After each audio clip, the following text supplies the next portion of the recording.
नमो भगवते वासुदेवाय।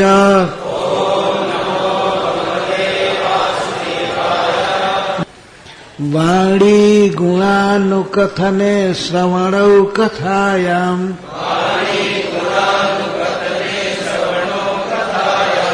हस्तौ च कर्मसु मनस्तव पादयोर्नः स्मृत्यां शिरस्तव निवास जगत् प्रणामे।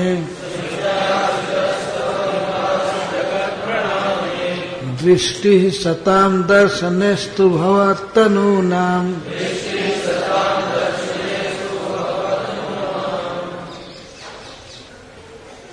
नलकूबर और मणिग्रीव भगवान कृष्ण की स्तुति कर रहे हैं। तो स्तुति करते करते उनके मन में आया कि हम लोगों का यहाँ रहना ठीक नहीं है। भगवान उखल में बंधे हैं और माँ यशोदा घर के कामों में व्यस्त है। तो यहाँ पर दो देवता का रहना देवता के रूप में भगवान की लीला में विक्षेप पैदा करेगा। वो माता आएगी गोद में लेगी या ऐसा नहीं कर पाएगी और बच्चे खेल नहीं पाएंगे। अतः हम लोगों का उचित है कि यहाँ से चले जाना चाहिए। जब कहाँ जाएंगे तो उनको सब कुछ याद है कि हम लोग कुबेर जी के पुत्र हैं, वृक्ष बन गए थे देवताओं के 100 वर्ष तक। अब भगवान की कृपा से मुक्त हुए हैं तो यहाँ लीला में बाधक नहीं बनना है।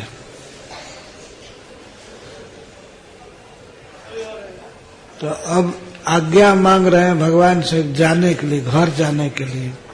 अनुजानी ही हमें आज्ञा दीजिए, हमें अनुमति दीजिए। स्तुति करके अंत में मांगते हैं कि अनुजानी ही नो भूमन। हे भूमन, आप सबके हृदय में हैं, आप सर्वव्यापी हैं, भूमा पुरुष हैं। तो आप हमारे हृदय की इच्छा तो जानते ही हैं। हम चाहते हैं, हमारी इच्छा है कि हम इस ब्रज में रह जाएं, महावन में आपकी लीला हम भी देखें। लेकिन हम देवता हैं, हमारे शरीर का आकार, तेज आदि सब कुछ भिन्न है। तो यहाँ हमको देखकर लोग आश्चर्य करेंगे कौन है, और गौएं बिदकेगी और भी डिस्टरबेंस होगा। तो हमें आज्ञा दीजिए, अब हम जाना चाहते हैं अलकापुरी, अपने पिताजी के घर हम चले जाएंगे। भगवान की लीला में भगवान के परिकर रह सकते हैं गोप बालक, और कोई देवता आदि वो बेढंगा लगता है। भगवान खुल करके लीला नहीं कर सकते हैं, वो बच्चा है। तो अगर ये देवता लोग भगवान को प्रणाम करने लगे सबके सामने, उनके साथ रहें, तो माता यशोदा के वात्सल्य भाव में अंतर आएगा। वो सोचेगी कि ये देवता हैं बड़े बड़े और इस नन्हे से बालक की स्तुति कर रहे हैं, तो ये हमारा बच्चा भगवान है। यह विचार आएगा तो भाव में शिथिलता आएगी, प्रेम शिथिल हो जाएगा। यही बात सभी गोप बालकों के साथ है। इसीलिए नलकूबर मणिग्रीव सोच रहे हैं कि महावन से हमको चले जाना चाहिए। तो भगवान से आज्ञा मांग रहे हैं, अनुजानी हमें आज्ञा दीजिए, अनुज्ञा दीजिए, हम जा रहे हैं, चले जाएंगे। अब भूमन कह करके संबोधित कर रहे हैं। हे भूमा, भूमा पुरुष जो सब जगह व्याप्त हैं, सबके हृदय में व्याप्त हैं, महान हैं। तो आप हमारे हृदय को जानते हैं। हम चाहते हुए भी यहाँ नहीं रह पाएंगे। इस कारण से हमें जाने की आज्ञा दीजिए और हमें जानिए कि हम तवानुचर किंकरौ, आपके अनुचर श्री नारद मुनि के दास हैं। तब अनुचर, भगवान के अनुचर नारद मुनि और उनके किंकर, हम आपके दासानुदास हैं, हम आपके भक्त नारद मुनि के दास हैं, अथवा आपके अनुचर श्री महादेव जी के हम किंकर हैं। यहाँ तब अनुचर से कई लोगों से तात्पर्य है कुबेर जी के अनुचर। कुबेर जी आपके अनुचर हैं, हम उनके दास हैं। या महादेव जी आपके अनुचर हैं तो उनके हम किंकर हैं। परंतु यहाँ ज्यादा अर्थ यही निकल रहा है कि हम नारद मुनि के किंकर हैं।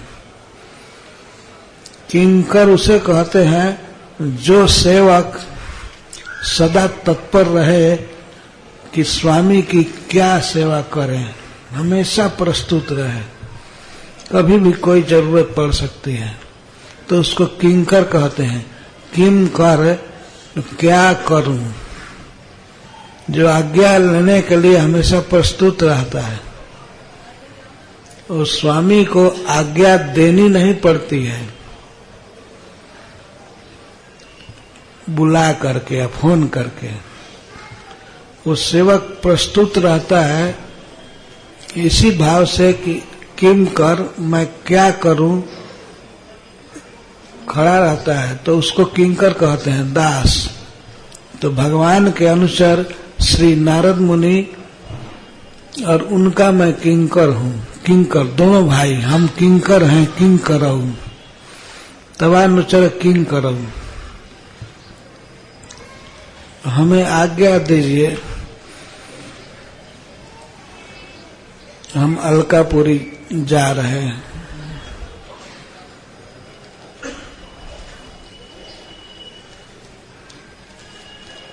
दर्शनम नौ भगवतः, हम लोगों को भगवान का दर्शन मिला, आपका दर्शन मिला, अथवा भगवत हरि से, भगवान देवर्षि नारद जी की कृपा से आपका दर्शन मिला। नारद जी की प्रशंसा कर रहे हैं कि आपके दर्शन में कारण है श्री नारद मुनि। श्री नारद जी की कृपा से हमें आपका दर्शन प्राप्त हुआ। हमारी कोई योग्यता नहीं थी, हम तो महापापी थे, मदिरा पी करके स्त्रियों के साथ विहार कर रहे थे, हम तो नरक में गिरने वाले थे। लेकिन नारद जी ने आपके दर्शन की व्यवस्था कर दिया, आपका दर्शन मिला। भगवत हरि से है, भगवान ऋषि के अनुग्रह से हमें आपका दर्शन मिला।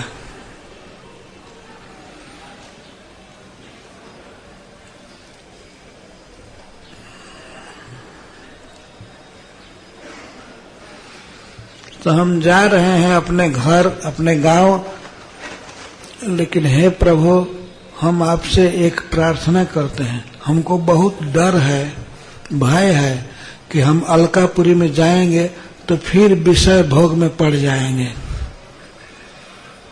हमारी इंद्रियां विषय प्रवण हैं ही, तो वहां जाने पर इस बात का खतरा है कि हम विषय में फंस जाएंगे। इसलिए आपसे एक प्रार्थना है कि हम जहां भी रहें, वाणी गुणानुकथने श्रवणौ कथायाम, इस तरह से प्रार्थना कर रहे हैं। हम तो जा रहे हैं, आपसे दूर जा रहे हैं, अलकापुरी में जहां भोगों का स्थान है, पर ऐसे आप कृपा कीजिए हमको ऐसा आशीर्वाद दीजिए कि जहाँ भी रहे हमारी वाणी आपके गुण का अनुकथन करने में लगी रहे। हमेशा आपके सौंदर्य, आपके कृपा का, आपके माधुर्य का हम कथन करते रहें। और गुणानुकथने का एक और तात्पर्य है। संस्कृत भाषा में गुण शब्द के कई अर्थ होते हैं। गुण का एक अर्थ है प्रकृति के 3 फेज भी होता है, जैसे सत्वगुण, रजोगुण, तमोगुण। और गुण का अर्थ है रज्जु भी होता है, रस्सी। तो रस्सी ने उद्धार किया है नलकुबर मणिग्रीव का, इसीलिए वे कहते हैं कि आपके गुण का अनुकथन करती रहे वाणी हमेशा। हम जहां भी जाए यही चर्चा करें। आपके उदर में रस्सी बंधी थी और उस रस्सी से भगवान ने हमारा उद्धार किया, यही चर्चा चलती रहे। स्वर्ग में जहां जाएं। और गुण का अर्थ है भगवान के विविध गुण, जैसे उनकी सुंदरता, उनकी कृपा, उनका माधुर्य, उनका ऐश्वर्य, ये सब गुण है। तो जहां भी रहें आपका गुण हमेशा बोलते रहें, गाते रहें, आपका नाम बोलते रहें। हमारी वाणी पर दूसरा शब्द न आवे, दूसरी बात न आवे, ऐसा आशीर्वाद दीजिए। जहां भी रहे हम आपके गुणों का अनुकथन निरंतर कथन करते रहें। अनुकथन का अर्थ निरंतर, अनुमान निरंतर, कोई गैप नहीं पड़ना चाहिए, उसको अनुकथन कहते हैं। लगातार आपकी ही चर्चा करते रहे, आपके बारे में गाते रहे। आपकी अनंत लीलाएं हैं, अनंत कथाएं हैं, अनंत गुण है, उसी को हम बराबर बोलते रहे। कि यदि भगवान के गुणों को आदमी बोलता रहे तो फिर माया से ग्रस्त होने का कोई प्रश्न ही नहीं हो सकता। कीर्तनियो सदा हरि, यही मांग रहे हैं दोनों भाई। वाणी गुणानुकथन अस्तु, हमारी वाणी आपके गुण कथन में लगी रहे। और हस्तौ श्रवणौ, श्रवणौ कथायाम, और हमारे दोनों कान आपकी कथा सुनने में लगे रहे। दोनों कान कथा में। और हस्तौ च कर्मसु, हमारे दोनों हाथ आपका कर्म करने में लगे रहे, आपकी सेवा करने में। अस्तु सभी क्रियाओं के साथ लगेगा, लगे रहे। आपकी कृपा से हमारा हाथ आपकी सेवा में लगा रहे और हमारे कान आपकी कथा सुनने में और हमारी वाणी आपका गुण गाने में। और मन न मन अस्माकम, हमारा मन है तो पादयो आपके चरण कमलों की स्मृति में लगा रहे। सवई मन कृष्ण पदारविंदयो, हमारा मन आपके स्वरूप का चिंतन करने में लगा रहे, आपके चरणों में लगा रहे। चरण शब्द से तात्पर्य है भगवान के सुंदर श्री विग्रह में। हम मन से हम सर्वदा आपका चिंतन करते रहे।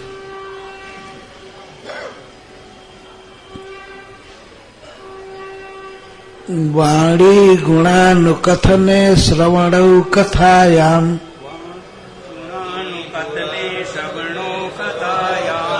हस्तौ च कर्मसु मनस्तव पादयोर्नः,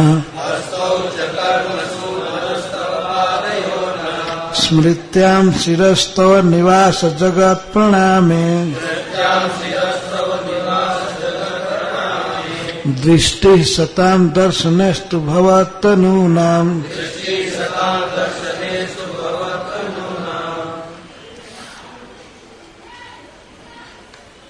तो पादयोः स्मृत्याम आपके चरण कमल की स्मृति में हमारा मन लगा रहे।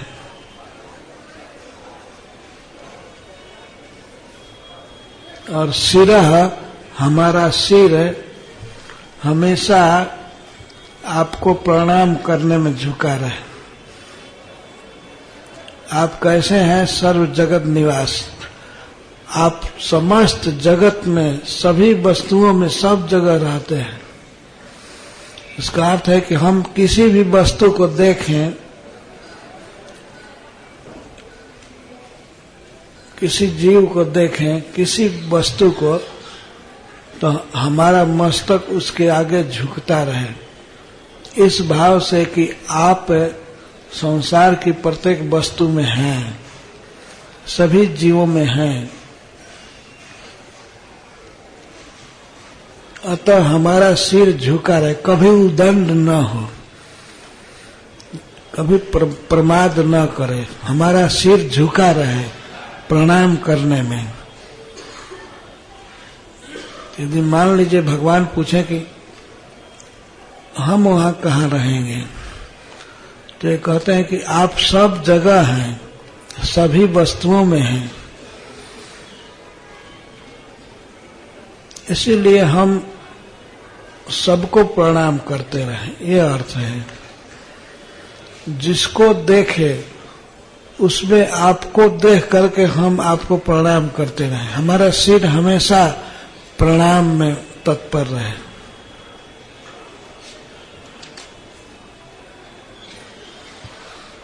और न दृष्टि, और हमारी दृष्टि, हमारी आंख सताम दर्शने अस्तु,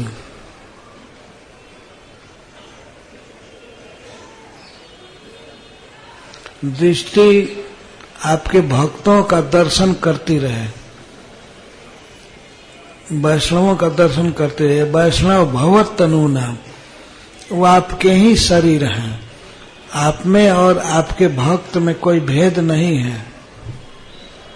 तो इसीलिए ये 6 मांग कर रहे हैं, वाणी गुणानुकथन में, श्रवण कथा में, और हाथ कर्म में।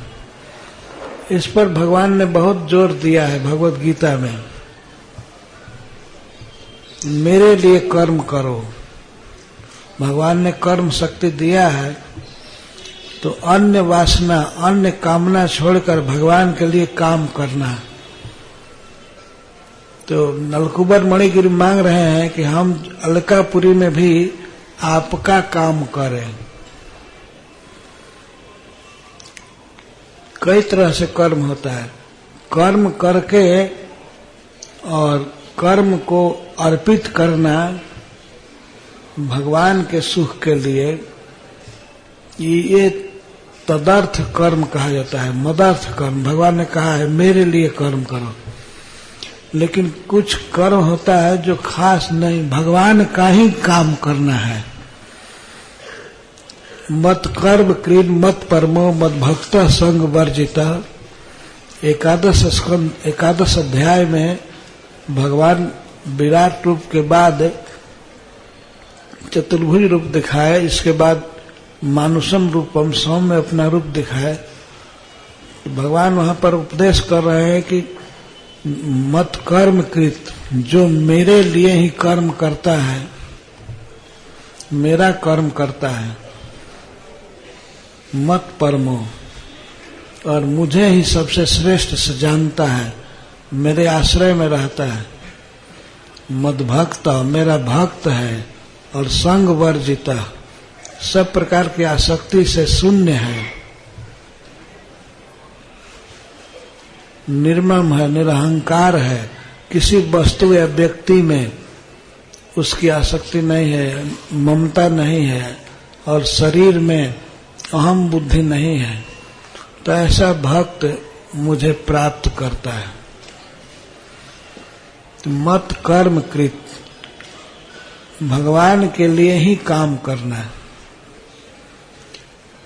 ऐसा देखा जाता है कि हम लोग काम करते हैं कभी कभी तो बाद में भगवान को अर्पण करते हैं। जैसे भोजन बनाना है, भोजन बनाते हैं लेकिन भोजन बना करके भगवान को बाद में अर्पण कर लेते हैं।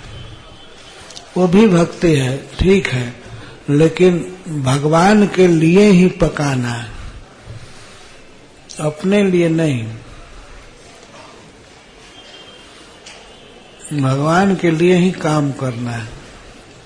वो भावना सर्वश्रेष्ठ है।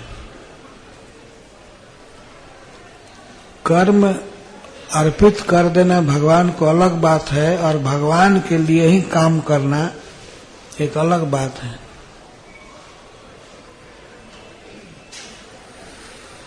तो हमारा हाथ है आपके कर्म में लगा रहे, आपकी सेवा में, आपकी परिचर्या में।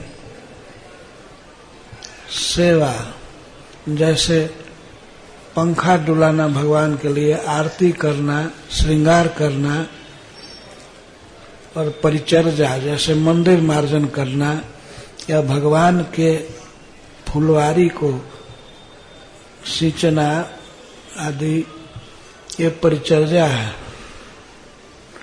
तो इन सब कामों में हमारा हाथ लगा रहे, आपके कर्म में हमारा हाथ लगा रहा है। और इसी तरह से श्रील प्रभुपाद जी कहते हैं कि उपलक्षण से समझ लेना चाहिए कि वो मांग रहे हैं कि हमारा हाथ और हमारा पैर, सारी इंद्रियां आपकी सेवा में लगी रहे। हमारा पैर लगा रहे आपके मंदिर में जाने में, इधर उधर न जाकर मंदिर में जाए आपका दर्शन करने के लिए, आपके धाम की परिक्रमा में लगा रहे पैर, हाथ कर्म में लगा रहे। तो इसी तरह से पैर की जो वृत्ति है, प्रवृत्ति है, उसको मांग रहे हैं।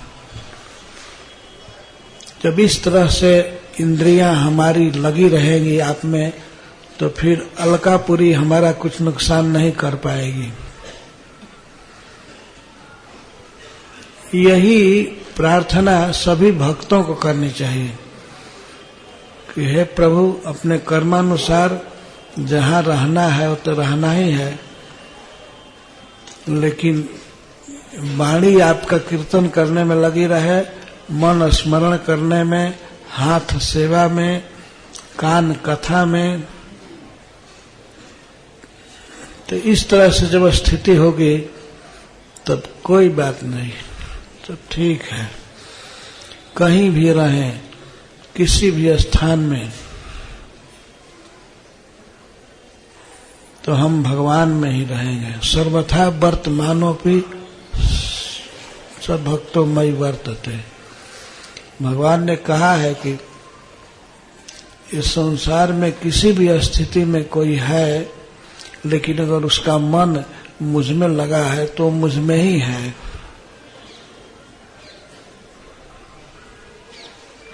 सर्वथा वर्तमानोपि सहयोगी मयि वर्तते। वह भक्त मुझ में ही है। यो माम पश्यति सर्वत्र सर्वम च मयि पश्यति तस्याहं न प्रणश्यामि सच में न प्रणश्यति। भगवान कहते हैं जो सभी वस्तुओं में सब जगह मुझको देखता है और सभी वस्तुओं को मुझ में देखता है, उससे मैं दूर नहीं होता हूँ, तो उसकी आंखों से ओझल नहीं होता हूँ और वो मुझसे दूर नहीं होता है। मैं उससे दूर नहीं होता हूँ और वो मुझसे दूर नहीं होता है। तो जो सब जगह भगवान को देखेगा तो भगवान से दूर कैसे होगा। तो इसी को नलकुबर मांग रहे हैं कि सब जगत में, सभी जीवों में आप हैं।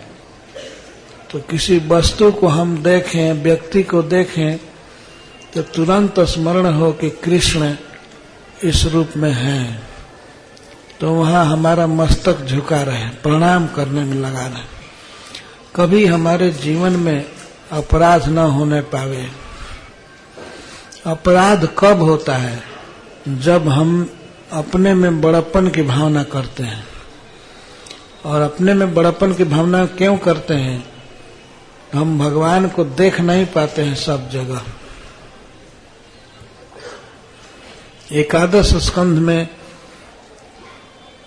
कवि जोगेश्वर कहते हैं, हरि जोगेश्वर, खम्बायु मग्निम सलिलम महिम च ज्योतिष सत्वानि दिशो द्रुमादिन सरित समुद्राश्च हरे शरीरम जत्किंच भूतम प्रणमे दनन्या। इस जगत में जो कुछ भी है सब भगवान का ही रूप है। भगवान की शक्ति ही फैली हुई है सब जगह। जैसे आकाश, खम वायु आकाश, और वायु जल, मही पृथ्वी और अग्नि। खम्बायु अग्निम सलिलम महिम च ज्योतिष सत्वानि दिशो द्रुमादि। और आकाश में ज्योतिषी, सूर्य, चंद्रमा, तारे, और इस पृथ्वी पर द्रुमादिन, वृक्ष आदि, वृक्ष, पशु पक्षी आदि सब। जत्किंच भूतम, जो भी है, कुछ भी, जो भी, जत्किंच भूतम, जो भी वस्तु है या व्यक्ति है, हरे शरीरम, यह भगवान का शरीर ही है। भगवान से अलग नहीं है कोई भी वस्तु। भगवान में आश्रित है, भगवान सब में है। तो इस विचार से प्रणमेत, प्रणाम करना चाहिए। अनन्य,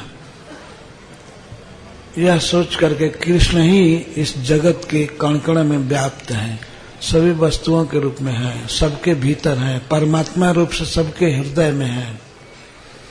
यह भावना करके सबको प्रणाम करना चाहिए। एक मांग कर रहे हैं कि निवास जगत प्रणामे, आप समस्त जगत में निवास कर रहे हैं, यह देख करके सबको प्रणाम करें। ये भगवान को ही प्रणाम माना जाएगा। यदि किसी को देखकर प्रणाम किया जाता है और इस भाव से किया जाए कि भगवान इसके भीतर है, परमात्मा के रूप में है, जड़ वस्तुओं में भी है, और सजीव वस्तुओं में तो कहना ही नहीं, सब में भगवान है।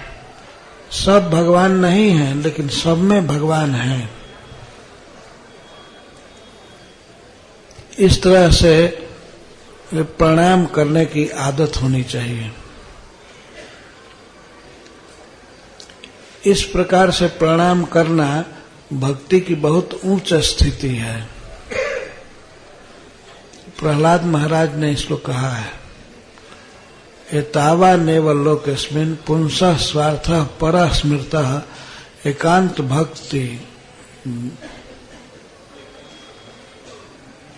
यत् सर्वत्र तदीक्षणम्। सर्वत्र तदीक्षणम्, भगवान को सब जगह देखना, यही जीव का सबसे बड़ा स्वार्थ है, पुरुषार्थ है।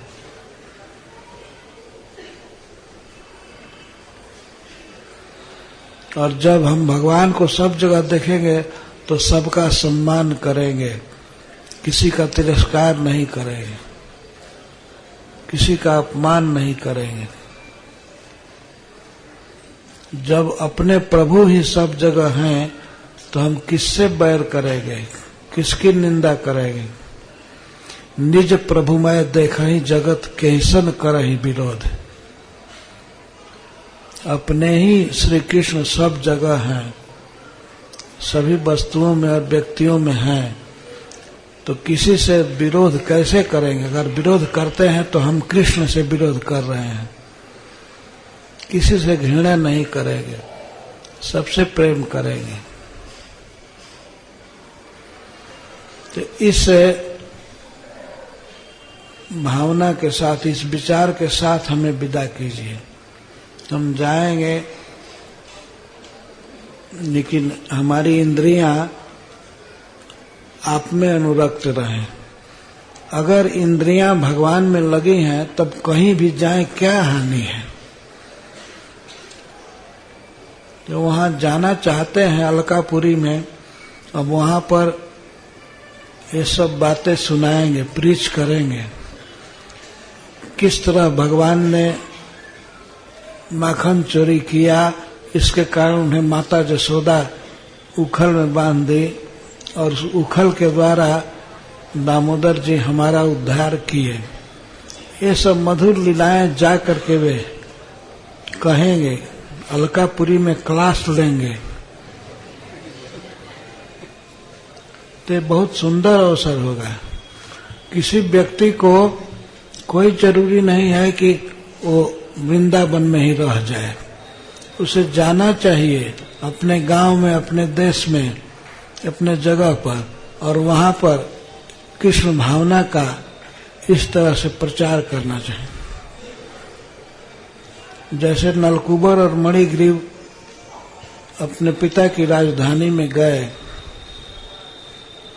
और वहां इन कथाओं को निरंतर कहते थे। उनकी आसक्ति थी भगवान के आशीर्वाद से गुणों को कहने में।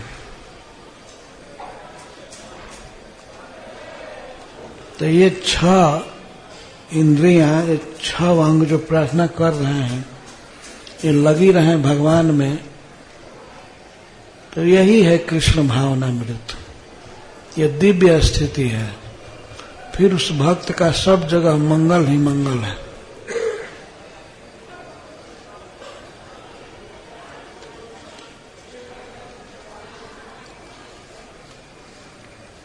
एवं संकीर्तस्ताभ्याम भगवान गोकुलेश्वर दामना बद्धोलुखले दामना चोलुखले बद्ध प्रहसन गुह्य को। इस प्रकार नलकुबर और मणिग्रीव जब भगवान की स्तुति किए, बहुत बड़ी स्तुति है,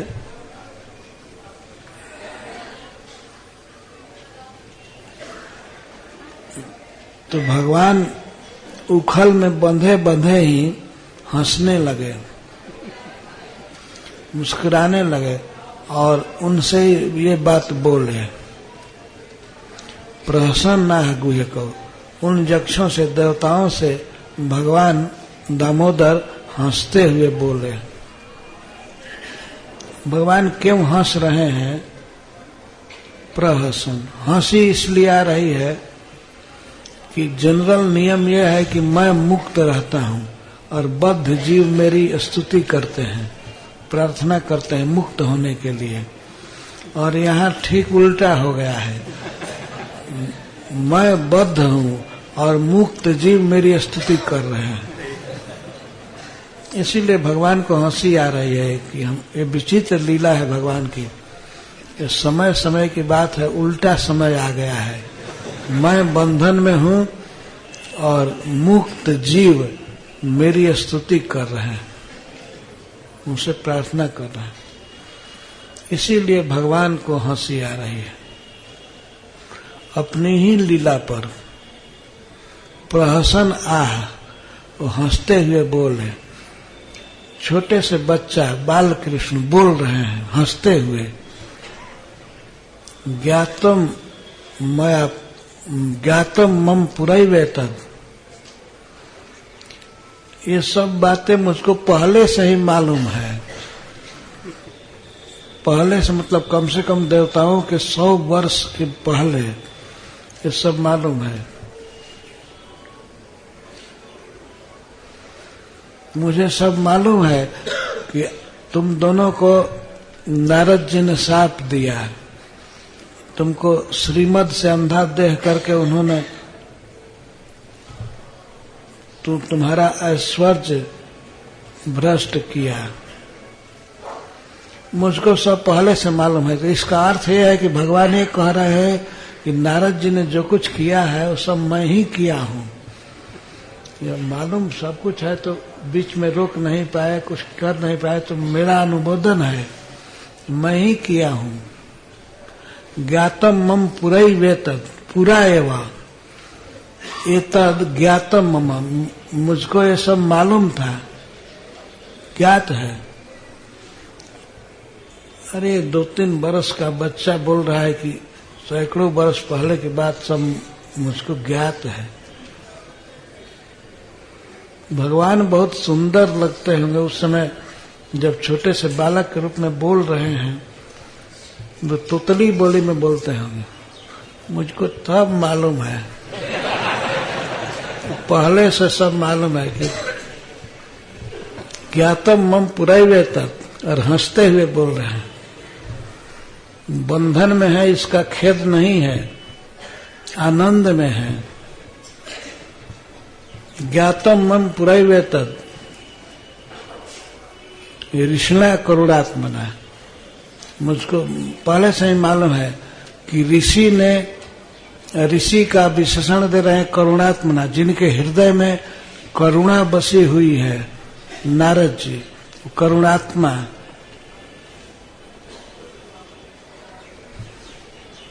जब श्रीमदांधयो वाग भी, तुम दोनों श्रीमद से अंधे हुए थे, विवेक शून्य थे, इतना धन का अभिमान था कि उस अभिमान से तुम लोग विवेक शून्य हो गए थे। उस समय तुम लोग मदिरा पी करके और स्त्रियों के साथ विहार कर रहे थे, ये सब मुझे मालूम है।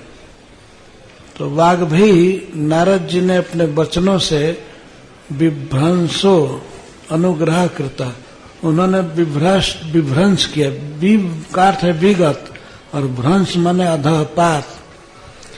तुम लोगों को अपने कर्म के अनुसार महानरक में गिरना था, लेकिन श्री नारद जी ने केवल वचन से तुम लोगों को ये स्थिति दिया, तुम पर अनुग्रह किया। नरक में गिरने वाले व्यक्ति को यहाँ ब्रज में जन्म दे दिए और हमारा दर्शन तुम लोगों को मिला। ये सब नारद जी की कृपा से हुआ।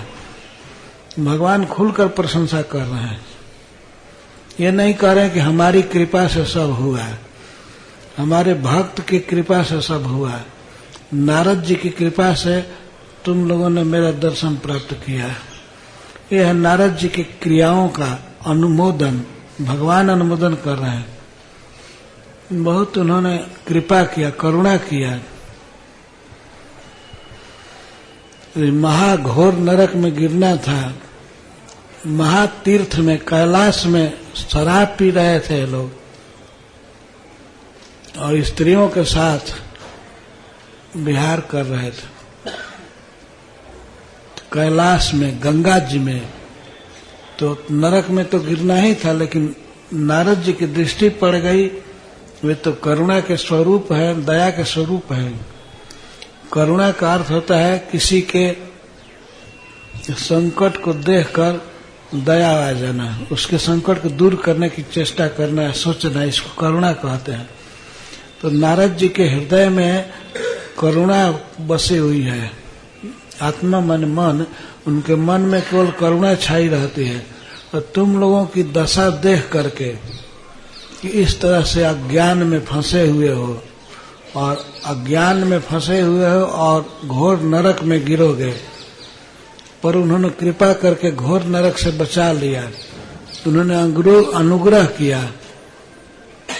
अनुग्रह सबसे बड़ा यही है ना कि ब्रज में जन्म दिया, मेरे दर्शन का सौभाग्य मिला। तो इस तरह ये नारद जी की कृपा थी। सब भगवान बात बोल रहे हैं हंस करके, और हंस करके बोल रहे हैं। इसका भाव अभी है कि मैं छोटा हूं लेकिन बहुत दिन की बात जानता हूं, लाखों वर्ष पहले की बात जानता हूं। भगवान बोल रहे हैं साधु नाम समदर्शी नाम। कैसे है? साधु नाम समचिता नाम सुतराम मत कृतात्म नाम दर्शनानो भवेद बंध अक्षण पुंसो अक्षण सवितुर जथा। भगवान कह रहे हैं कि जो साधु हैं, मेरे भक्त हैं, साधु का अर्थ है जो स्वधर्म में रहते हैं। स्वधर्म का अर्थ है भगवत भक्ति, जो निरंतर मेरी भक्ति में लगे रहते हैं।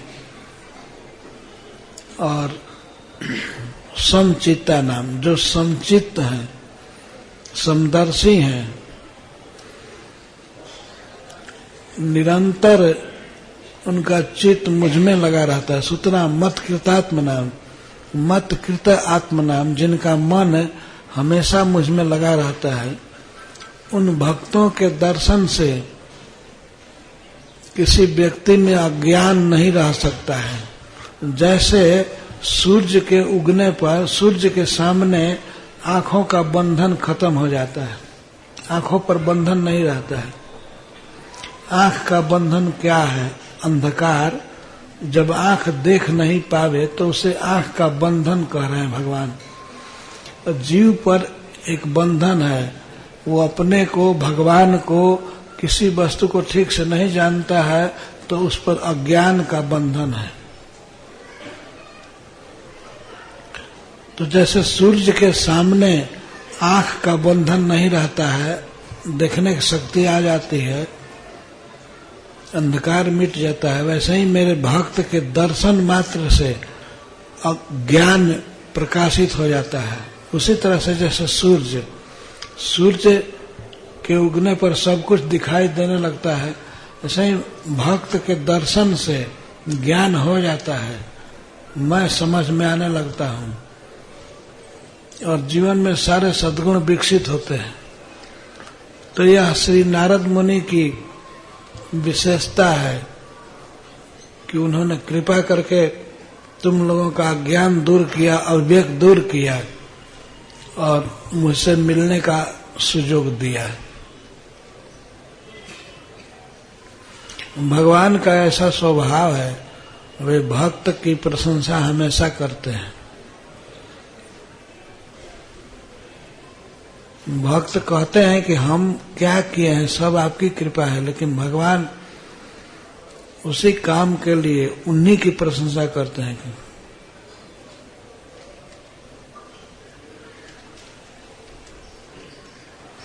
भक्त और भगवान का परस्पर प्रेम है। उनको कहते हैं कि आपकी कृपा से सब हुआ, और भगवान कहते हैं तुम्हारे परिश्रम से हुआ है।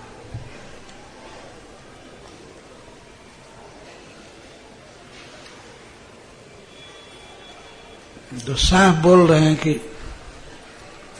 ये श्री नारद मुनि की कृपा से हुआ, तुम लोग बच गए दुर्गति से, मेरे धाम का वास मिला, यहाँ कुछ दिन तक, कुछ वर्ष तक मेरे दर्शन मिला, सब नारद मुनि की कृपा है। तद गच्छत महाभागो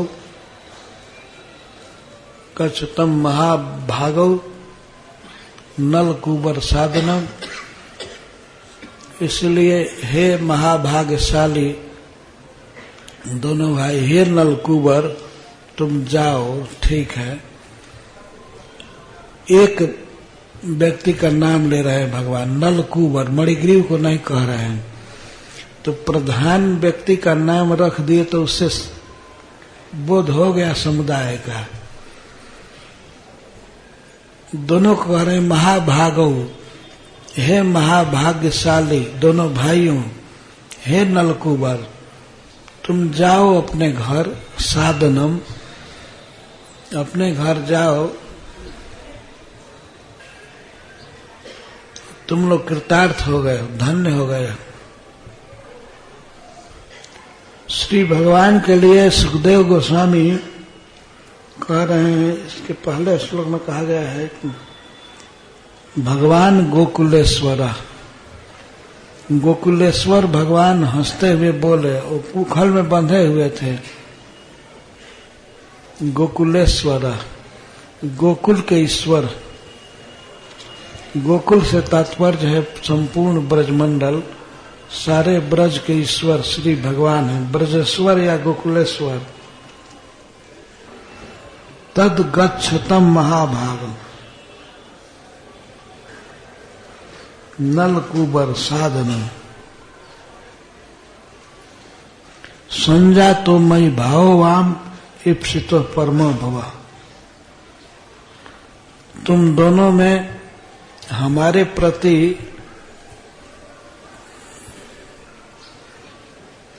परम भाव उत्पन्न हो गया है, श्रेष्ठ अतिशय प्रेम उत्पन्न हो गया है, भगवान कह रहे हैं। अब ऐसा भाव उत्पन्न हुआ है जो भाव अब तुम्हारे जन्म मृत्यु के बंधन को खत्म कर दिया। अब तुम्हारा जन्म नहीं होगा। जन्म नहीं होगा मतलब जन्म मृत्यु नहीं होगा। मेरे प्रति मई परम भाव, मुझमें परम भाव, परम प्रेम उत्पन्न हो गया है। अब तुम लोग जाओ, तुम लोग कृतार्थ हो, धन्य हो।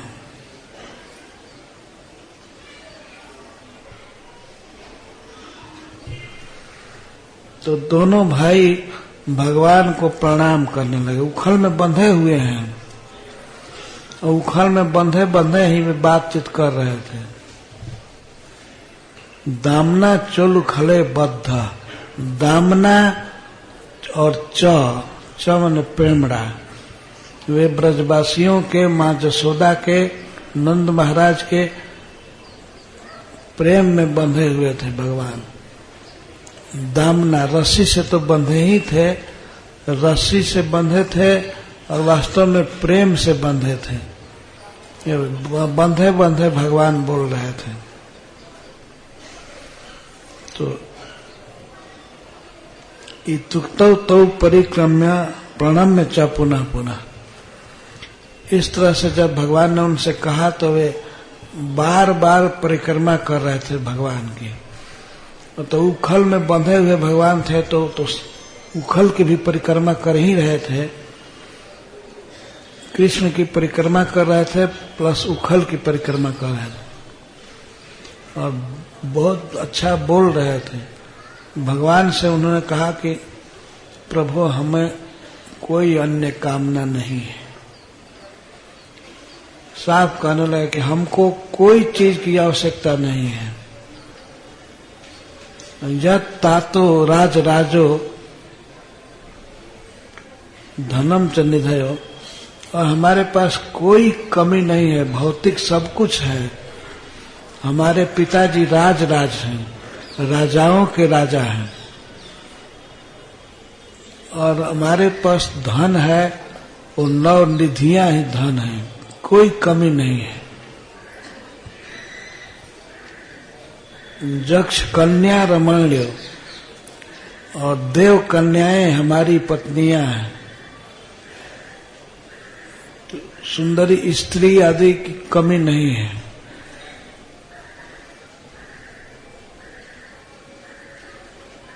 और हमारा रूप ऐसा है जिसकी जो कामदेव के समान है। कामदेव के समान हमारी सुंदरता है।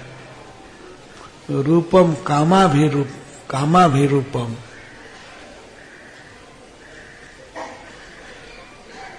और जवान शरीर है, विषय भोगों की बहुतायत है, स्वर्ग और यानम पुष्पकम, और हमें एक जगह से दूसरी जगह जाने का साधन पुष्पक विमान है जो मन की गति से चलता है और कहीं भी जा सकता है। जब भगवान राम लंका से अयोध्या जाने के लिए तैयार हुए, उनको चिंता हो रही थी कि देर से जाने पर भरत जीवित नहीं रहेंगे। तब विभीषण जी ने पुष्पक विमान प्रस्तुत किया। वह कुबेर जी से रावण छीन लिया था, लेकिन उसका जब वध हो गया तो अधिकार हो गया विभीषण जी का। तब उन्होंने भगवान राम के लिए दिया वो विमान कि इस पर चढ़ करके आप अयोध्या चलें, हम भी चलेंगे। और तब सभी वानर चढ़े उस पर, सबके साथ भगवान बहुत जल्दी अयोध्या चले गए उस विमान से। तो वह विमान बहुत श्रेष्ठ विमान है, पुष्पक विमान। तो नलकुबर है मणिगिरी बोल रहे हैं कि हमारे पास पुष्पक यान है और हमारा निवास स्थान अलका है, तो हमें किसी वस्तु की कमी नहीं है, लेकिन किसी की कामना भी नहीं है। हम किसी वस्तु को भोगना नहीं चाहते।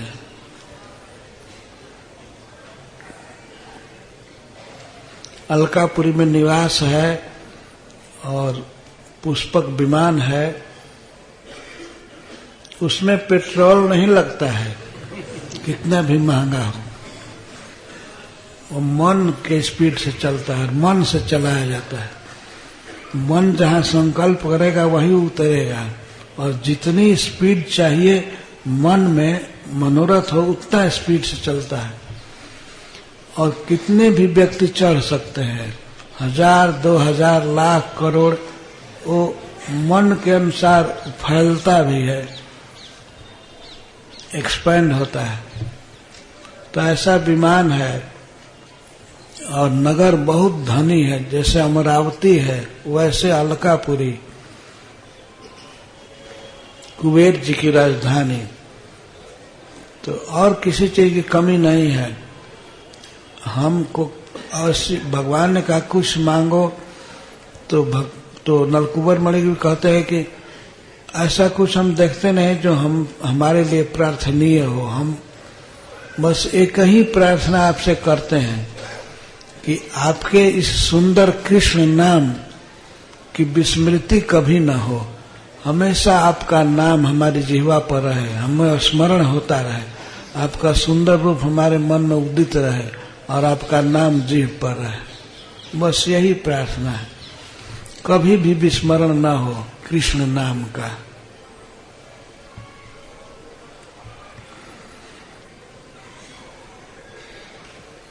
इस तरह से वे लोग उखल में बंधे हुए भगवान को बार बार प्रणाम कर रहे थे। उखल को भी बार बार प्रणाम कर रहे थे और बोल रहे थे क्या अब आशीर्वाद दे, मंगल कामना कर रहे थे। हे उखल, तुम्हारा कल्याण हो, तुम इसी तरह से कृष्ण के साथ बंधे रहो। बंधे मतलब तुम्हारा संबंध रहे।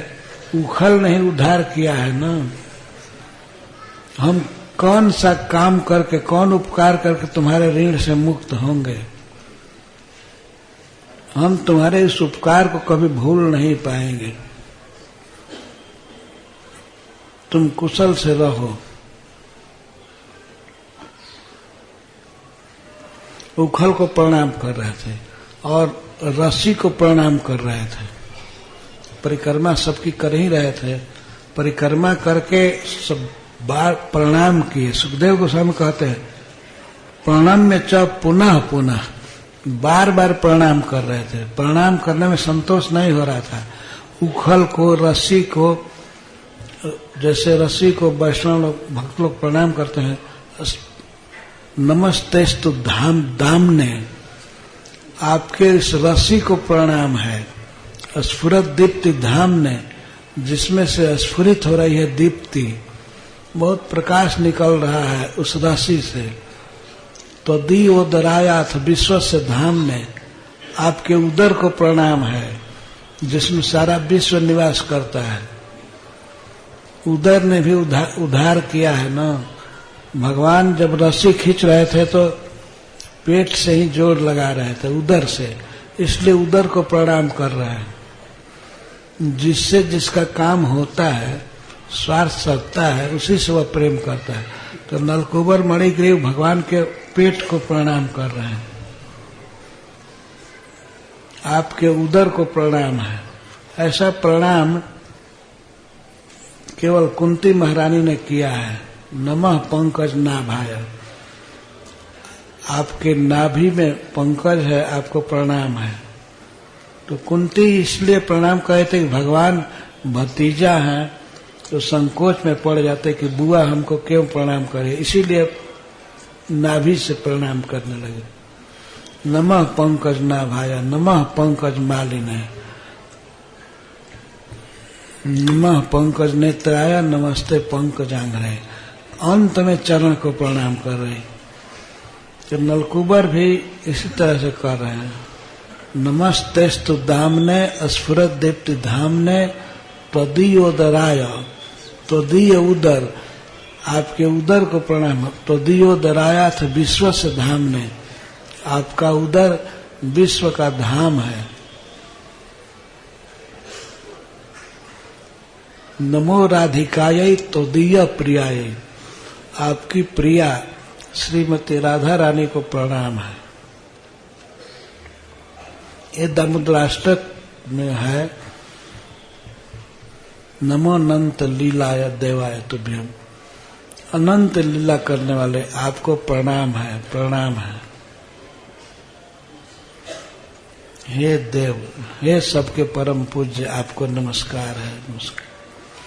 इस तरह से उखल को, रस्सी को, और वो भी बार बार पुनः पुनः परिक्रमा कर रहे थे और पुनः पुनः प्रणाम कर रहे थे। इसके बाद भगवान से आज्ञा लेकर के आमंत्र फिर पुष्कर, अच्छा तो अब जा रहे हैं हम।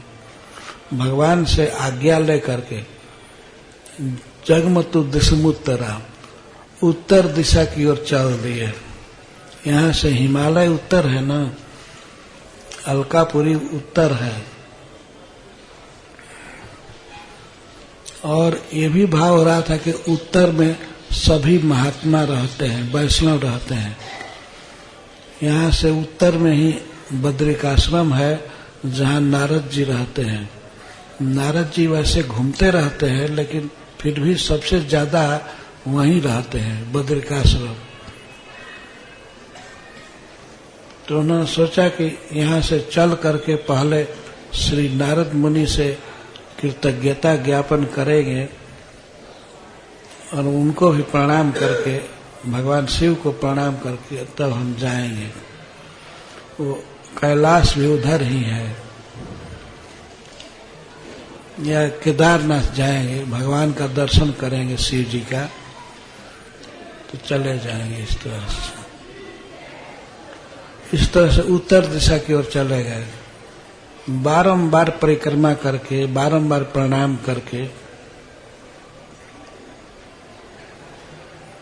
उखल से कह रहे थे कि तुम्हारा उपकार हम कभी नहीं भूल पाएंगे।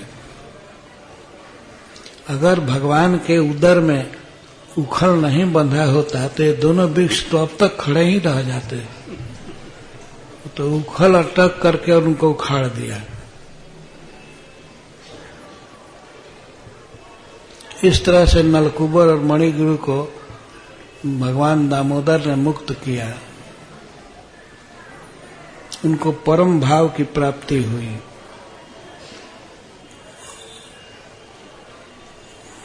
और जब परम भाव, परम उत्कृष्ट प्रेम भगवान में मिल जाता है तो इसके बाद भगवान का पार्षदत्व भी मिलता है।